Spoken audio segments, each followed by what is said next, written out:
பிஸ்மில்லாஹிர் ரஹ்மானிர் ரஹீம். அஸ்ஸலாமு அலைக்கும் வரஹ்மத்துல்லாஹி வபரகாத்துஹு. மாணவர்களே, இந்த வீடியோனூடாக முதலாவதாக இந்த சேனலூடாக உங்களை சந்திக்கிறதுல பெருமகிழ்ச்சி அடைகிறோம். இந்த வீடியோனூடாக 2021ஆம் ஆண்டுல ஏலெவல் இஸ்லாத்துல வந்த ஒரு கேள்விதான் இஜ்திஹாத் இன்திகாயி இஜ்திஹாத் இன்ஷாயி பற்றி விளக்கம் தருக. இஜ்திஹாத் வகைகள் 2 வகை, இன்திகாயி இன்ஷாயி. இந்த 2 விளக்கம் தான் இந்த கேள்வியில கேட்கப்பட்டிருக்குது.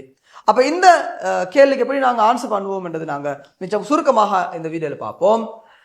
அல் இஜ்திஹாத் அல் இன்திகாயி என்று சொன்னால், தகுதி வாய்ந்த ஒரு சட்ட அறிஞரால் வழங்கப்பட்ட சட்ட தீர்ப்புகள் இருந்து அல்லது அவர்களால் தீர்ப்பளிக்கப்பட்ட விடயங்களில் இருந்து ஆழமான ஆய்வின் அடியாக நல்லதை தெரிவு செய்தல். இமாம்களை பொறுத்தவரையில உலகத்துல வாழ்ந்த ஃபிக்ஹ் ரீதியான இமாம்கள், முஜ்தஹிதுகள் பல பிரச்சனைகளுக்கும் ஒரு பிரச்சனை எடுத்தோம்னு சொன்னா அந்த பிரச்சனைக்கு பல தீர்ப்புகளை வழங்கிப்பாங்க. ஒவ்வொரு இமாம்களும் தனக்கு கிடைச்ச ஹதீஸ் அடிப்படையாக கொண்டு, சட்டமூலாதாரம் அடிப்படையாக கொண்டு பல தீர்ப்புகளை வழங்கிப்பாங்க. அப்படி அந்த இமாம்கள், சட்ட அறிஞர்கள் வழங்கின சட்ட தீர்ப்புகள் நிறைய இருக்கும். அந்த சட்ட தீர்ப்புகளை ஆய்வு செஞ்சு அந்த சட்ட தீர்ப்புகள் இருந்து பொருத்தமான ஒரு தீர்ப்பை பெற்றுக்கொள்றது, ஆழமாக ஆராய்ந்து ஒரு முடிவை தெரிவு செஞ்சு எடுக்கிறது தான் இஜ்திஹாத் இன்திகாயி. இரண்டாவது அல் இஜ்திஹாத் அல் இன்ஷாயி.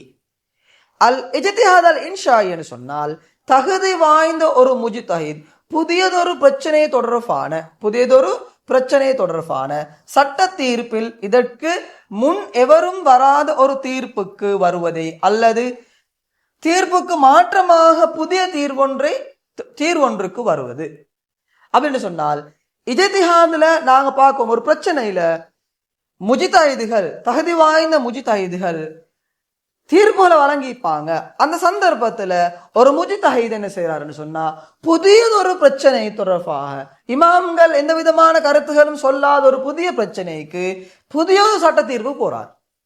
முன்னே வாழ்ந்த இமாம்கள் எவரும் எந்த விதமான தீர்ப்பும் வழங்காத ஒரு புதிய பிரச்சனைக்கு ஆய்வு செஞ்சு ஒரு புதிய தீர்ப்புக்கு வாரார். அதே நேரம் இமாம்கள் சில நேரம் தீர்ப்புகளை வழங்கிப்பாங்க. இமாம்கள் தீர்ப்புகள் வழங்கி இருந்தாலும் அதை விடவும் திரும்பவும் அந்த பிரச்சனையை ஆழமாக ஆராய்ந்து அந்த இமாம்கள் வராத ஒரு புதிய தீர்ப்புக்கு வருதல் என்றதுதான் அல் இஜ்திஹாத் அல் இன்ஷாயி. அப்ப இதுல அல் இஜ்திஹாத் இன்திகாயி, அல் இஜ்திஹாத் இன்ஷாயி என்ற 2 வகைகள்லையும் விளக்கங்கள் சம்பந்தமாக பார்ட் 1 பார்ட் 2 கேள்விகள் வரலாம், இஸ்லாம் மற்றும் இஸ்லாமிய நாகரிக பாடங்கள்ல.